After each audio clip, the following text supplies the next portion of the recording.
ሹሩሩሩሩ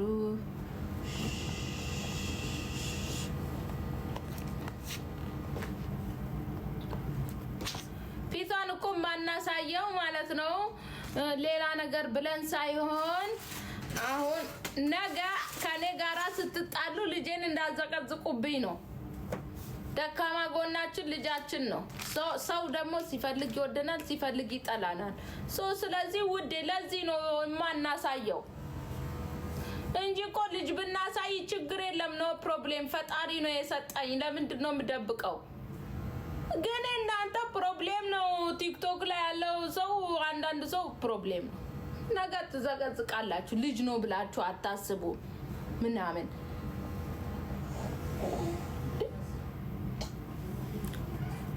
በዛን ልጅ ነገ እንደማትወልዱ ነገር አይታችኋል ፊቷን በቃ ይበቃችኋል ከዚህ በላይ ግዴታ ሁሉ ጊዜ እንደ ባንዲራ መያዝ አለብኝ ዘሪውን የለም እንዴ አይ የሱ